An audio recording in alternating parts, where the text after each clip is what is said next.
Bismillahirrahmanirrahim. Assalamu alaikum, everyone. So, we're going to be having our Digital Media Academy course tonight. And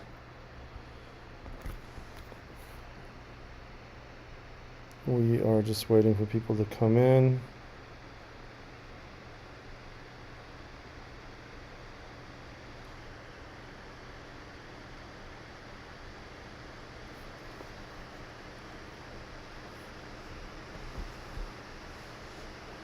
You can type in the box where you're coming in from around the world. Type in the chat.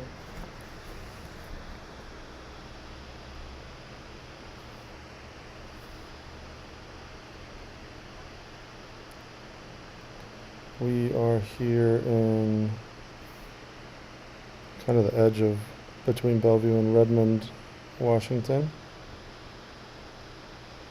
Type in the chat. Just making sure that everything is working on YouTube. Give us a couple minutes before we start. We'll probably get started at 6:05. I'm going to put up the primary document that we're going to be working with.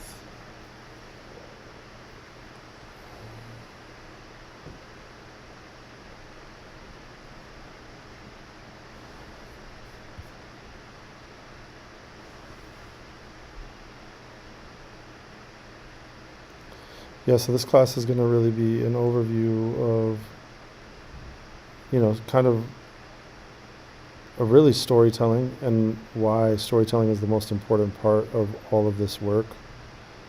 And before we dive into all the AI components and some of the more contemporary skills pieces, we're just going to talk about one of the oldest skills in the world, which of course is how to tell a story and story structure and the different types of story structures that exist in our world.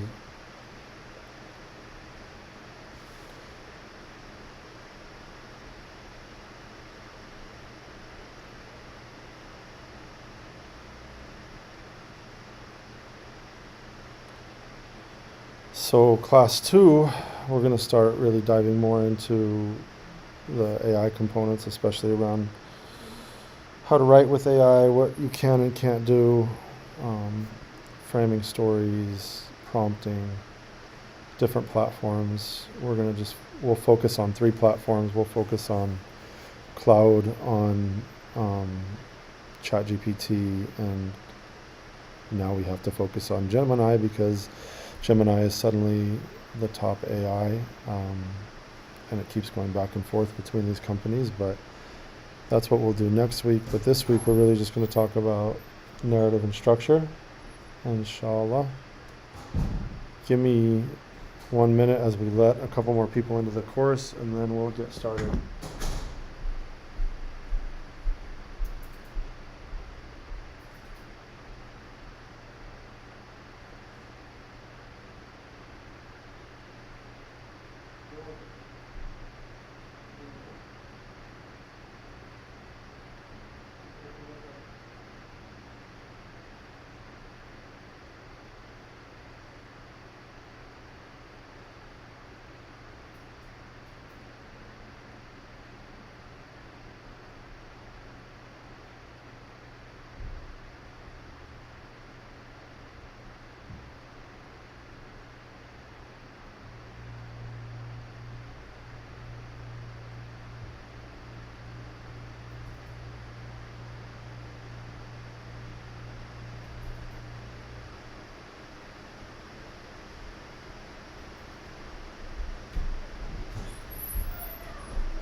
Bismillahirrahmanirrahim. We are in Islamic school here in Medina Academy, so there might be some background noise. Thank you all for coming tonight in person and online. So yeah, this is the Beyond Borders Malcolm X Digital Media Academy, and we're really focusing on telling the story, transformative stories about our communities around the world. And we'll start with my journey as a digital media producer and, you know, why we're here. So I grew up in Denver, Colorado, and this is my mother and my grandmother, both of whom have passed. May God bless them. With Desmond Tutu back in the day. This was an event that I organized at the University of Colorado Boulder. And ever since, you know, I started college, I had a real drive to be involved in activism, and I was very involved in hip-hop activism and different things like that before we jumped into the world of Muslim activism that would, you know, become the majority of my life. But I really got my start working with the American Indian Movement of Colorado, and this is one of my mentors, Glenn Morris, when we were arrested as part of the Transform Columbus Day protest. And Transform Columbus Day is an incredible example of the long-term narrative change work that we're going to talk about tonight, where they were using this symbol of Columbus and this person who kind of had obviously been looked at as a hero by Italian communities for a very long time, but obviously indigenous communities looked at him as being evil and as being a genocidal maniac, which he was.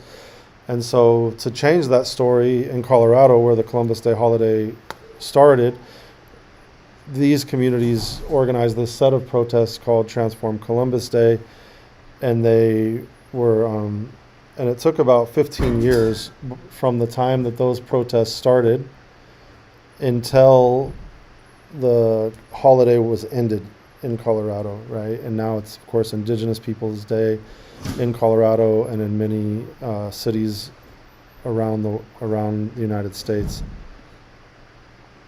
But that was really my first activism, was that work when I was like 21 years old. And then shortly after that, way back in 2002, I converted to Islam. And here I am, you know, standing in front of what is one of the largest mosques in the United States in Dearborn, Michigan.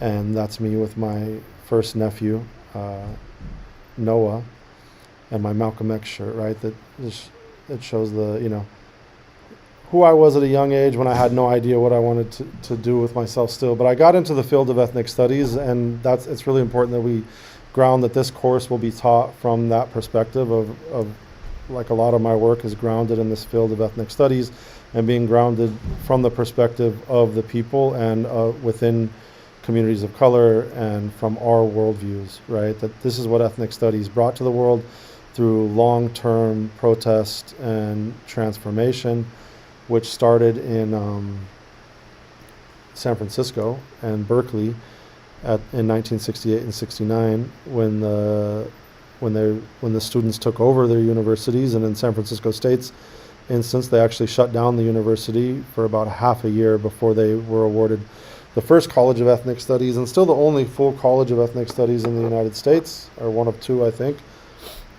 in my alma mater where I got my master's at San Francisco State.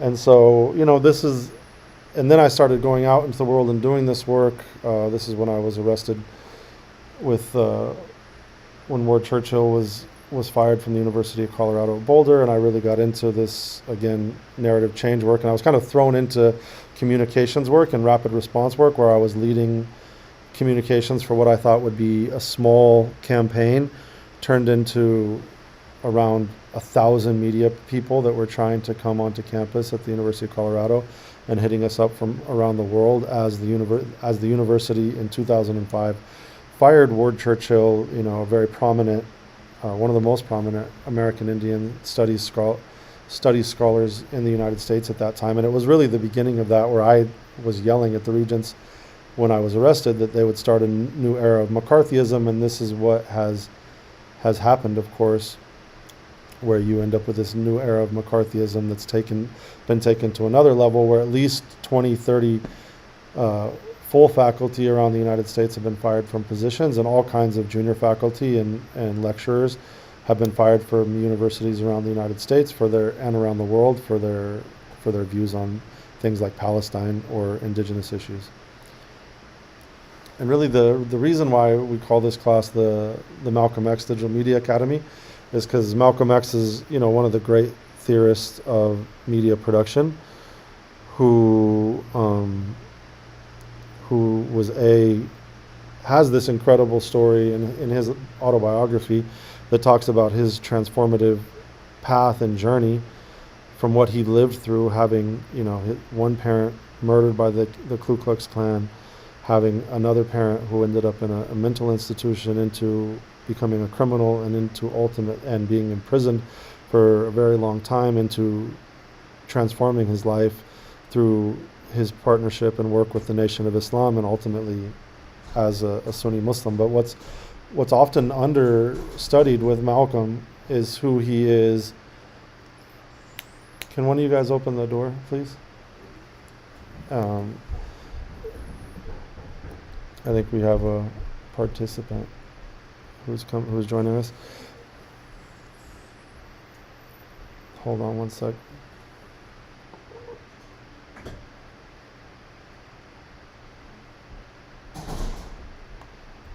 Hello. Assalamu alaikum. Thanks for coming. Yeah, so Malcolm really seeing the world through his own eyes and allowing it to change him. But Malcolm was also really a PR genius in the way that he was, despite facing like white supremacist reporters all the time, he was constantly able to shift the narrative. And though they were asking him very racist questions, he was able to constantly put his own narrative in the center of the work that they were doing. And Malcolm was also an institution builder, and also he was the one that founded Muhammad Speaks, the newspaper that became a national newspaper, and that it grew into several publications within the Black Muslim movements, both within the Nation of Islam and within Imam Muhyiddin Muhammad's community. And so, within my own work, the first company I started was called Wide, and this is one of the early stories we told about Mukhtar al-Kanshali, and this was probably the second or third article I published in 2015. And what's really incredible about this media piece and ourselves as like media entrepreneurs and producers is that one of my friends saw the article, and it started to get a lot of virality. A lot of different media publications picked it up, but we were one of the first people that reported this article.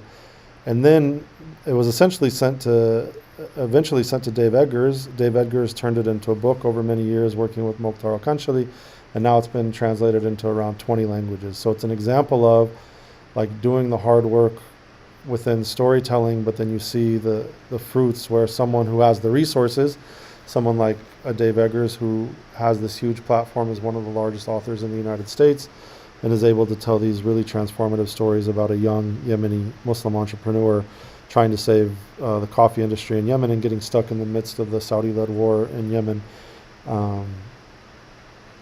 And then I went on to found Empower Change with my friends Linda Sarsour and Mark Crane, and it's still now one of the biggest online digital media focused storytelling platforms, and really petition platforms around focused on American Muslims. And Empower Change, right from Empower Change came the Muslim Democratic Club of New York, which long term, right, this sister was just, Alia Latif was just brought into Zohran Mamdani's new administration there in New York, right, which leads to like 10 years of deepened organizing through groups like Drum and many others in New York City, and you end up with Zohran Mamdani, right, and the deepening level of Muslim power being built in the United States. And this is going to be, out of all the classes, the most like lecture based and like theoretical, and it's also why I just put it on YouTube to start, also to help advertise the class a little bit over the coming week to get more students into it. And then we'll have more interactive sessions from here on out where we're actually playing with tools and much more practical. But this is foundational, that I believe we have to talk about the storytelling components to think about the type of projects we'll be doing within this course over 5 weeks. And so then from that, I built my own media production studio called Beyond Borders Studios. This is from a film that many of you may have seen called A Prayer Beyond Borders. This is where we prayed between the border fences with Imam Omar Suleiman in San Diego, Tijuana, and with the films that we were creating there. and with Congresswoman Rashida. And so really, like, you can see the depth of like the narrative change work that's built into this, where to create this film, we took 3 different film crews, one crossing the border, one in Mexico, one in the United States. It's obviously very complicated work, but we brought Imam Omar Suleiman to this border for the first time. We brought Rashida Tlaib to Mexico for the first time, where she's commenting about the similarities between the U.S.-Mexico border and what she grew up with the walls around her family land in the West Bank. And from that, we started like I said, the media production wide in 2015, 10 years ago now. But then in 2020, we shifted to the Center for Global Muslim Life as a nonprofit, just to like more easily access funding, and also because digital media publishing companies were really going under, and you see that with companies like Vice, which are now essentially are bankrupt, right? And so we had to make a major pivot, and we also wanted to tell like deeper stories and longer lasting stories, right? And so, yeah, that's the work that we're doing now, which is a 50-year project focused on long-term narrative change. And that's part of what we're going to talk about today, is like what narrative change looks like within communities. And so this is some of the work we're doing now around like long-term shifting narratives around the 100 cities of global Muslim impact and building the future of global Muslim life. We're creating this prayer rug project that we're launching here in Washington State, where we now live in the Seattle area. And we're almost done with it. Inshallah, we're going to launch during Ramadan, and then we're going to be expanding it around the United States and to other cities around the world. And then we have all this set of work around Islam in the Americas. This is a piece written by my wife, and Dia de los Muertos, and then really talking about towards a new future of identity of Islam in the Americas. And really, it's like, how do we shift narratives long term? Then this is a piece on the future of global Muslim cities, and this is actually, I don't know if anybody can guess where this is. This is Oakland, California. And so that's supposed to be the Grand Mosque of Oakland, California on Lake Merritt, that I designed with AI, right, with one of the platforms that we'll talk about. I think that one was on, it was in mixing a Midjourney photo with Google AI platform on Gemini.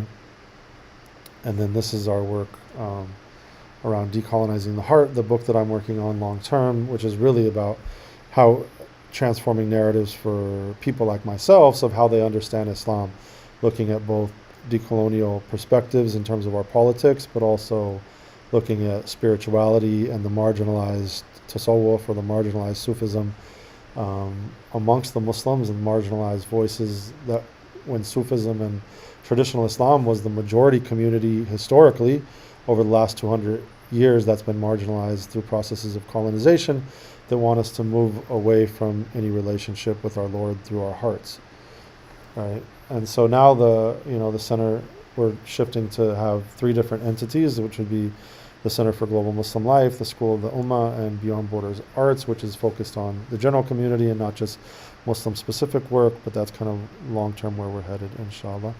And so here's the brief overview of the course, and the goal of this is to get everyone in the class to do some type of demo day, like some type of idea that they come up with. And it can be, and I'll show you examples of what people have done in the past. And so we'll go over a bit of that right now, and then we'll dive into the content, right? And so really this class is about storytelling and narrative change foundations. Then we'll look and really what the difference between AI and humans is, and why we have to understand our role in telling stories that can't be replaced by AI. Right, and then we'll look at AI-assisted content production, writing and AI tools. Then we'll look at image, video generation, live streaming, and podcasting in the 3rd week. And then we'll look at social media and algorithms in week 4, and really look at who owns these companies, what they're trying to sell you, and how you can understand the different stages of business development that each of them are in. And then within course 5, we'll also look a bit at business development, but really it'll be focused on the participants of the course talking about the demo day in terms of what they want to pitch in terms of a product. And it can be like, I want to market my book, I want to build a website, I want to build a newsletter, I want to build some type of digital product with AI or an app or something like that. It can be any of those things, right? And so what is the real big difference between AI and humans, right? And this is from my friend Peter Gould's book, right? Where he's quoting me talking about how ilham is really the key component that makes us different, because that's the creative, the divine inspiration that's at the spark of our creative work, and it can come from many different places. It can come from many different things, but it's really about ilham and tawfiq. And so ilham is foundationally about the divine inspiration at the center of our lives, and how Allah and our Creator is putting that divine inspiration within us, and then it's having the tawfiq to actually bring these things through processes of production, right? And so this is really what we're going to talk about right now, right? Is telling the beautiful stories to create narrative change. And this is from, again, Peter Gould's book, which I have a link to in the course description. This is a good thing to fill out as you're beginning to think through some ideas, right, of your this heart-centered design canvas. I have a link to this in the first week class materials, or I'll send it to you all via email also. And it's really about who are the communities that you want to impact, what are you imagining, designing, what are your intentions as you set out on this. This is from the business development canvas that he switched to be something that's more intentional, right, that has greater intention. And then what are the resources you need? How do you make it sustainable, which is about, of course, business development and money. Who do I need guidance from? Who can be my partners and on these projects?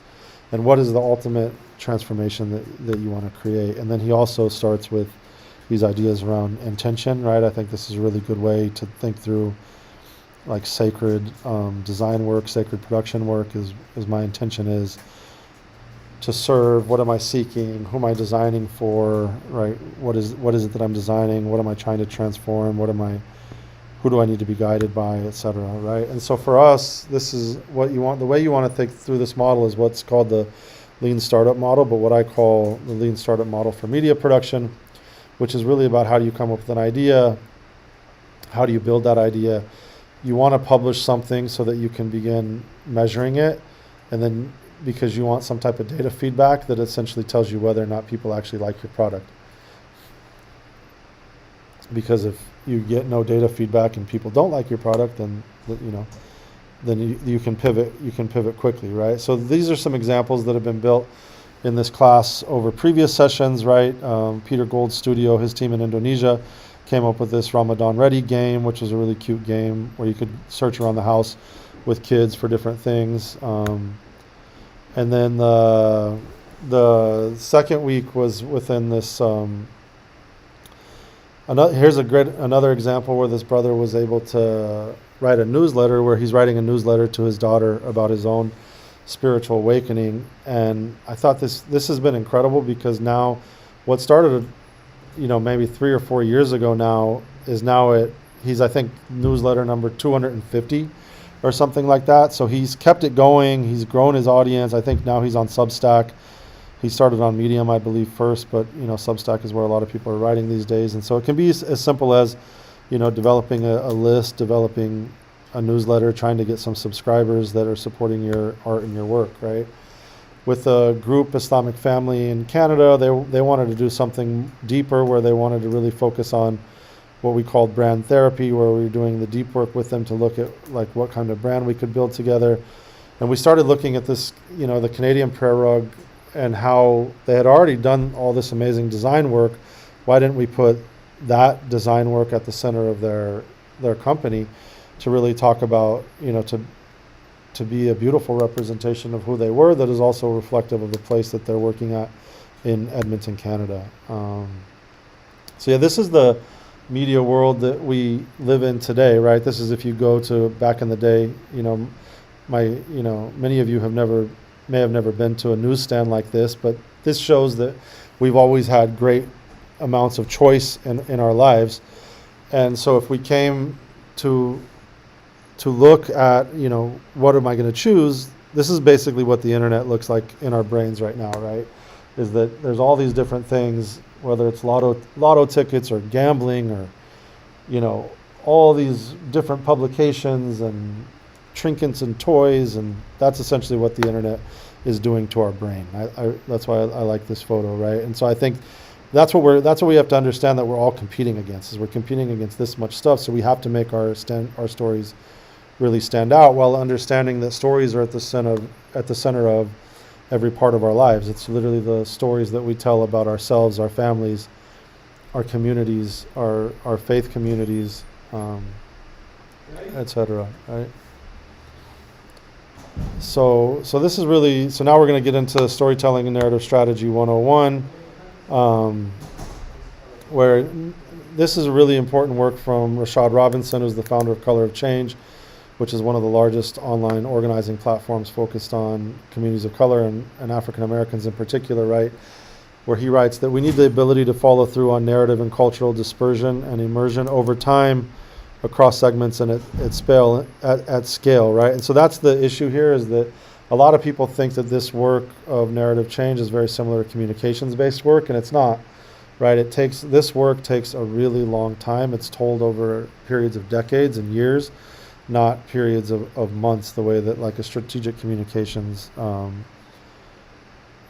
type of work would be, right? And the other issue with this is we don't have enough narrative infrastructure in place, especially in communities of color, and especially like in the Muslim community in particular, right? If we want to change the narrative of a story that's been built over the last 30 years, and it probably will take twice as long to change that story as it's been building, then we need to really invest in narrative producers and people who understand this narrative change work, right? So this is, and I'll send these slides around as well to talk about the difference between these things.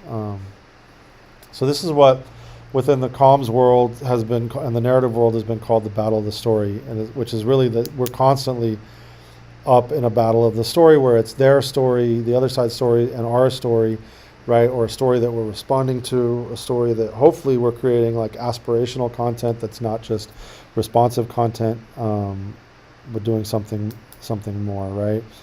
And so I'm kind of flipping this, where I'm beginning to use this term narrative war, because we have to understand that it's not just a battle of a story, right? It's not a battle, right? This isn't something that's, that where things are told through headlines and through news media companies. The reality is that this is war, and it's the number one way that our communities are affected by these wars is through narrative war.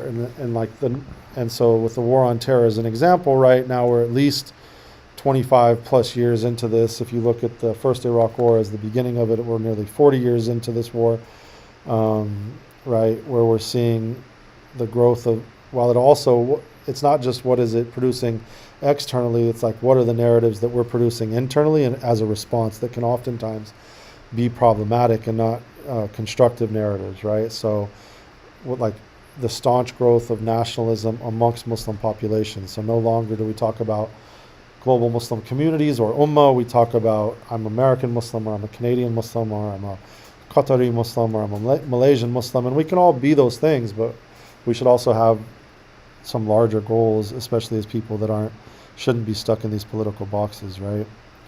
And so although Muslims are expected to grow by 2100 from 1/4 of humanity to 1/3 of humanity, we're very weak when it comes to narrative power in this narrative war, right? And at the bottom here, it talks about how this narrative war is produced through constant media production, popular culture, through tech means, especially that have to do with manipulation of search engines, social media, and artificial intelligence algorithms, and the stories and who controls these platforms, which is some of what we'll talk about in the class, right? And so if we look at this as a long-term narrative arcs, right? This narrative war and the actual war against our communities with it started in 1492, when Muslims and Jewish people are expelled from Andalusia, the same year that while, Catholicism and Christianity is at war with women throughout Europe, right? This is a framing that my mentor Ramon Grossfugel uses, the 4 genocides. Then that reality from Andalusia, that type of racial insanity and conquest narratives come to the Americas, and of course leads to the largest genocide in the history of the world against indigenous peoples and through enslavement of African peoples, right? And you can read this obviously, right, that there's a really important thing that happens in 1965, especially in right, and then the first Muslim bans happened in the Americas starting in 1521. It's not in 2017 by Trump, right? That because Muslims were always a revolutionary, powerful community who didn't accept oppression and didn't accept enslavement, right? Didn't accept colonization. And so then there's a really important split that happens within our communities between around 1965, and I think that key moment is when Malcolm X is martyred, our beloved Malcolm X, and no mosque offers their facilities in New York City to be used for his burial, for his janazah. It's a really stark, important moment. And I think from that, right, the community is really split, and you see the development of just an African American Muslim community and an immigrant Muslim community and many immigrant Muslim communities therein. But it's a split that's never been reconciled, and like the narratives are different, right? And so there's revolutionary narratives like, Imam Jamil Al-Amin, who just passed, may God bless his soul, to people like leading, Republicans for Trump, right? This is the type of shift that happens. And really the difference between these narratives, and these happen within all immigrant communities, have to do with empowerment-oriented narratives versus assimilationist narratives. And that has to do with speaking from your own worldview versus speaking within the dominant worldview of white supremacy, right? And so much of this has to do with framing and how stories are framed and how we understand how stories are framed and how we respond to them really quickly, which is the incredible thing about social media and TikTok in particular. And what was happening with TikTok, I think they've changed the algorithm now that Larry Ellison and Zionists essentially own TikTok, or control the algorithms, or at least they own the platform in the United States. You begin to see a shift in politics and algorithms there. But the producers, the young people, the old people, everyone producing on TikTok are incredible at responding very rapidly in reframing stories, right? So what are the stories that are told? What are the frames that we're living within? How do we tell stories within these frames, and how do we reframe them, right? So good examples of this, right, is like the work that we did at the border, where like really showing the border at the ground level, showing what it means for the separation of families, the fact that there used to be one spot on the U.S.-Mexico border where families could meet. After our work there with the border mosque and the border church, it's been closed since 2020, never to be reopened to allow families to actually touch each other again between those fences. But showing what it looked like on the ground was truly damaging for those narratives about the border. But they also punished us for making those films and for shooting inside the border walls and for using drone footage that showed really people the true realities of what these of the horrors that they're creating there. But again, they punished our communities by shutting that space permanently, essentially, right? And so maps are another good example where, you put the United States at the center of a map, again, how things are framed, and these are how things are framed unconsciously from very early ages in schools for our children, right, to what it looks like. Well, but how does the Earth even look from outside the Earth, right? How should a map look? How does a globe look, right? Which way is right? And then let alone the fact that, of course, the actual size of these continents are splitting Asia in half, right, as has happened historically in most maps, to make it look smaller than the United States and making Africa look really small, right? You have these corrected projections that are more similar to what actually exists on a globe, where you can see how big Africa is and how big Asia is, right? That these are the framing that are with us from really young ages for those of us who are in the West, right? But then what do we even go even deeper, right? This place that we live on, this land that we occupy, is occupied territory of indigenous communities, and it's what we call Turtle Island. And Turtle Island is the name for this place before it was occupied territory by the United States, Canada, and Mexico, right? And so, of course, that colonization shifted. But I think that these things are almost invisible now, especially to children, if we don't make them conscious of these realities. Like, this is a beautiful map that people could put in their classrooms, right, about Turtle Island decolonized, that really shows where who are the tribal people the native nations, the tribal nations where you live in the Americas. It's really important that you know that, right, and that you visit with those people. And that's some of the work that, part of the reason why we're doing the work we're doing around the Prayer Rug Project is mixing Islamic design with indigenous design and building relationships with those communities, right? Because Palestine is surely not the last colonized place on this earth, right? And within the part of the foundation of the colonization of the Americas, and why it's not talked about that it's the largest genocide or largest Holocaust in the history of genocides, being 100 million plus people killed in that genocide, is because there's this narrative that starts as with westward expansion that this is empty land, right? That there's no one living there, that these are empty lands open for colonization, right? And these are paintings of the American West that build those narratives. You can go into these old art museums and see the type of art that existed within especially the Western colonization of this country, right? Whereas the reality is the Americas had the largest city in the world in 1492, Teotihuacan, right, which is now Mexico City. So what was empty? What was empty, fam?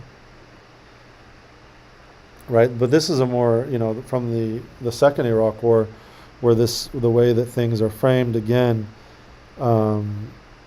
is really interesting, right? That you see this Fox News picture on the left of the screen, which was all over TV. I'm old enough to remember this. Many of you might not be, right? That you have all these people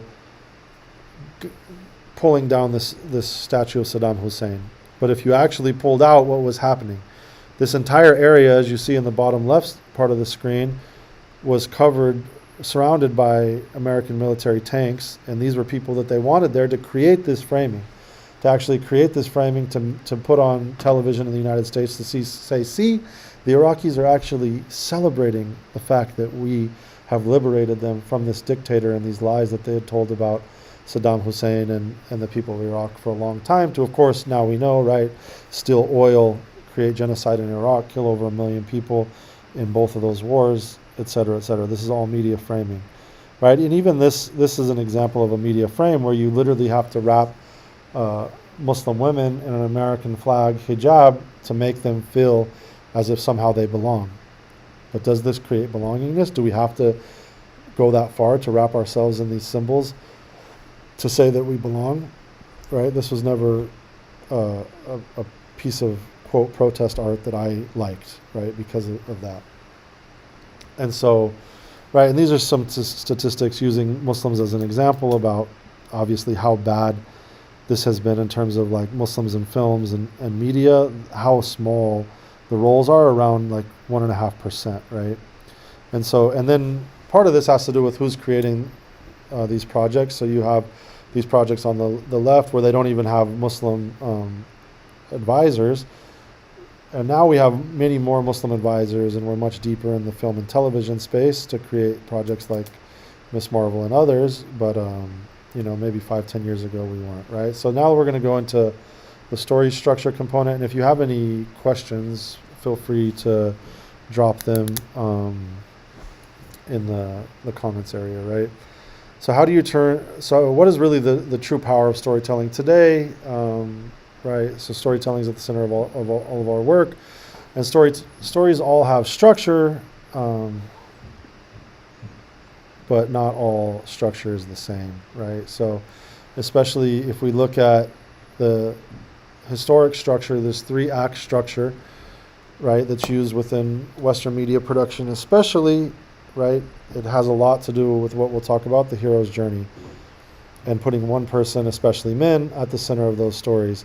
But if we look at more what a lot of our children are consuming today around anime and manga, right, this narrative structure called Kishon Tinkitsu, right, to say very badly pronounced Japanese, probably, right, but I think it's really fascinating, right, that they've built this, the name of this is built into the word, right, so the key is the intro, right, the show is the development, and then there's always a twist, and it's always an unexpected twist, and then it's also that leads to the conclusion, right? Whereas, and these are often stories that are more communal stories, not so singularly narratively driven, right? And the point of these stories are some type of community reconciliation, or if we look at the Japanese, Chinese, Korean roots of many of these things, it has to do with the Buddhist roots of those regions as well, that has to do with people reaching an enlightened state or reaching nirvana, right? So if we talk about the elements of the story, these points are more universal, right? That we have there's always some type of conflict, and whether it comes from the lead character or through some type of accident, but there's always the core characters, there's always the set of imagery of foreshadowing, and always some type of difficulty that they will face within the journey, right? So the terminology of story design, right, has a lot to do with the story structure, the story event, the values within the story, the story conflict, and how you break things into scenes when you're producing it, what a beat is versus a scene. So a scene is a more complete section of the work, whereas a beat is like just a part, like something you can say through a look that you have between two people or something like that, right? A sequence, obviously a series of scene, or like you have these, again, larger pieces are these acts, etc., right? And so really the 3-act story structure is kind of like this roller coaster, right, where you're constantly having these ups and downs and always having some different inciting incidents to move us in a different direction. There's a really great episode of Bluey, for those of you who are parents or not parents, where they talk, it's called The Hero's Journey, I think, where it's in the 3rd season, where they really explain the hero's journey in a nice way. So if you want to watch that, I can't show it here because it will stop the recording, right? And then these different acts talk about, setup is usually about 25%. These confrontation that's happening, and like all of these components are around 75% of the material, and the resolution is usually the last 25%, right? So here's this classical Western model, Joseph Campbell model of storytelling, right, which is where he tries to go through, especially storytelling from the Bible or storytelling from like the Quran, that's talking about how there's always this hero at the center of these things, right? Which is true. But I would say that many of these stories, especially from an Islamic perspective, is not necessarily a singular narrative, right? Because it was the story within Islam, and the founding of the first Muslim community, and the Prophet Muhammad, peace be upon him, is also about the founding of a community. It's work that he couldn't have done by himself, and also Islam is a written oral tradition uniquely as an indigenous tradition and as an indigenous practice. And we wouldn't have those stories without the deep work that went into maintaining the Quran and also maintaining the Hadith literature, the literature about the life of the Prophet Muhammad, peace be upon him. So, right, so here's this idea of the hero's journey, right, is always there's some call to adventure. There's always someone who's going to be the assistant and getting ready for the departure, right? Then you, at some point, you always have this crisis that comes, and where you find some special treasure or reward, and you end the journey and you have this whole new life, right? And the hero has become truly a hero, ultimate, usually through very unexpected consequences, right? And so we see this a lot. This is a really great slide of like the places that we see this within. Pretty much all the films within Western media have aspects of hero's journey, but then there can be aspects of communal storytelling involved in it as well, right? So obviously Harry Potter and Star Wars and Matrix and Spider-Man, all these things, or there's always the hero at the center of every one of these stories. And the point is that to know how to write screenplays, to know how to produce media, what you're essentially learning is you're learning structure. You're not learning anything if you think about every film that you watch, once you know that all these films have the same structure. A comedy film has the same structure, a horror film has the exact same structure almost every time. An adventure film has the same structure almost every time. Some like more creative works will move into the anti-hero's journey, right, as we see here, but it essentially is still the hero's journey told in a different way, right? Where there's this cruel world, and the hero or anti-hero is forced to the adventure, right? So this is very much like the Matrix, right? Where he doesn't want to be a hero, he doesn't believe that he's living in a fake world, right? Right? Or they don't want to be the hero, right? But then you have this atonement that comes at the end of it, right? So it's a little bit different. But ultimately, so much of this has to do with feeling. This is through a very famous commercial production studio called Sandwich, right? That makes really beautiful advertising, and really, all of it is about how you make people feel as to whether people consume their content, right? So, from the worldview of Islam, right, the Quran talks about how we tell you the best of stories and revealing this Quran to you, but of course, this has to do with virtues-based storytelling and ethical stories, which a lot of those stories, which come from like Sufi traditions and Sufi storytelling, and from these ethical or allegorical storytells, many of which became Aesop fables, and then Aesop fables is where this man named Walt Disney takes those stories from, but he removes most of the ethical meanings of those stories, and he fits it perfectly within a capitalist package to make you only want to desire things like a princess or a prince, but it doesn't really have any meaning any longer. It just has to do with these false imaginary feelings of, what your life is like and being in love, and right, that no longer has real ethics-based roots, right, within it.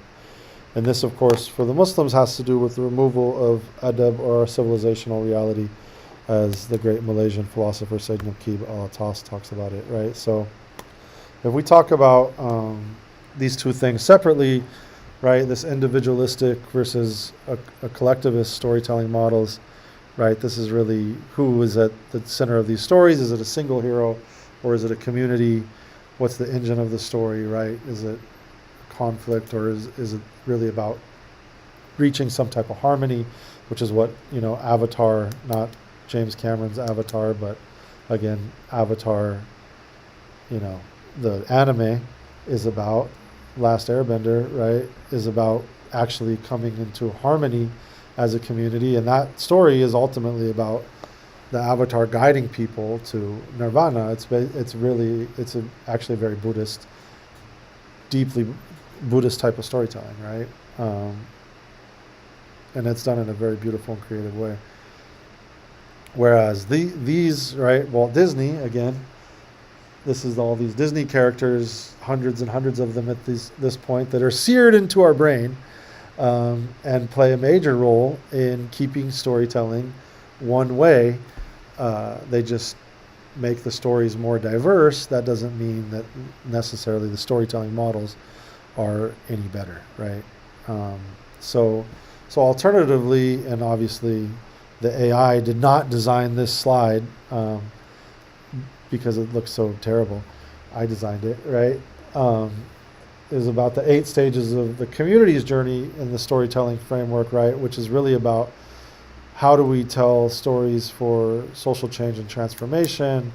And there's some films like this, like Selma, again, like Avatar and others, but really is right about this idea of shared suffering in the midst of, whether it's under oppression or capitalism or colonialism, that there's this shared suffering, and then there's a shared awakening, right? That it's really about finding each other, doing aspects of community organizing, confronting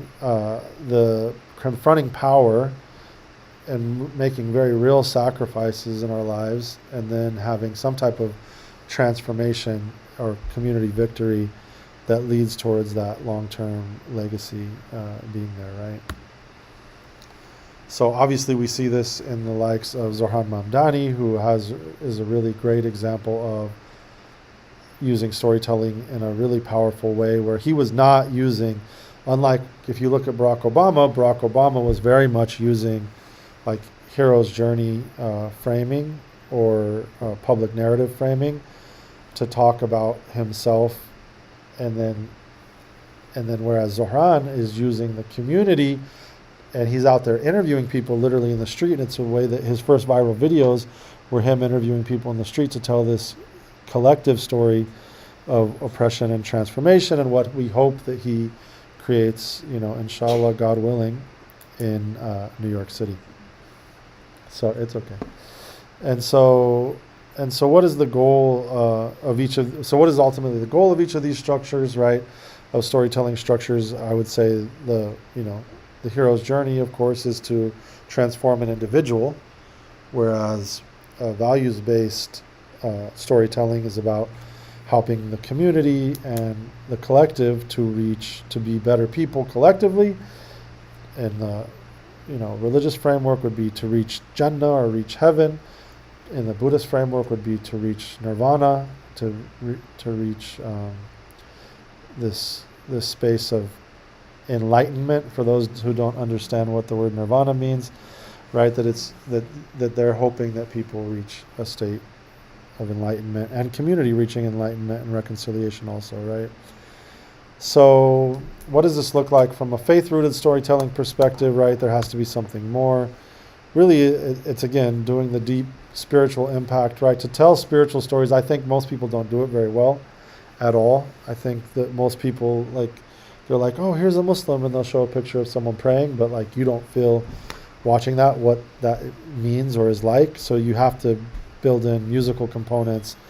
It has a lot to do with cinematography and creating really beautiful elements and being creative with it as well, right? So we've talked about spirituality in film in a number of different places, right? So what I ultimately say within our work is about producing beautiful things that have to do with faith, action, and meaning, which equals transformation and spiritual impact, right? So obviously Malcolm is the primary example of this, where he was doing that through his public life. Muhammad Ali, obviously another really beautiful example. There's a lot of Palestinian film that's being told right now that's doing this, I think, in profound ways, from films like The Encampments. Of course, there's a really focus on and major financing for Palestinian film right now, especially through Watermelon Pictures. They still don't have the distribution model completely figured out, but they do have a streaming site where you can stream a lot of their content now. But this is another beautiful film that you can find there, called The Present. And again, this has to do ultimately with the type of narratives you're creating. And a narrative, right, since maybe I didn't make that point at the beginning, is a set of stories that go together to create a story versus individual stories. That's really about empowerment versus assimilation. So another very famous model is the Marshall Ganz model, which is about public narrative, where you're telling and this is really the one that Obama was using, right, where it's the story of self, the story of us, which you're taking the story of yourself, relating it to a story of community, and talking about the key reasons why that story something has to happen to create transformation now, right? And so, right, and they've done this. They've taught this form of narrative around the world for community organizers and community organizing training. A lot of this storytelling work also, and a lot of thinking about building a product, has to do with understanding culture and identity, right, of who you're trying to, and mapping those cultures and identities before you're really trying to dive in to just building a product. So who are you building for, right? Very specifically targeted. If they're a specific group like Muslims, where are they from, right? What is their race? What is their class? How much money do they make per year? What's their age, right? What's their gender? What's their ideology? What's their, what different types of Islamic thought are they come from? Are they spiritually oriented? Are they more conservative, right? Many different things to think about here, right? So again, coming back to this model, and we're almost done with these slides, is really about using this model to produce something, because many people have done pitch decks at the end of this, where they're talking about the work that they're building, right? because this is a great quote from Steve Jobs that talks about how, we oftentimes, the best artists aren't always the best artists, because the artists who we know being the best artists are the artists who also have some business sense and are able to get their products out in front of people, right? And so like this quote talks about how there's just a tremendous amount of craftsmanship in between a great idea and a great product, and how you evolve that great idea. It changes and grows. It never comes out like it starts, because you learn a lot more as you get into the subtleties of it. This is why almost all successful startups have founders who understand business, design, and technology. And so that's why we're going through those 3 things in this class as well, that those are the key, right? Or I'd say storytelling, business, design, and technology.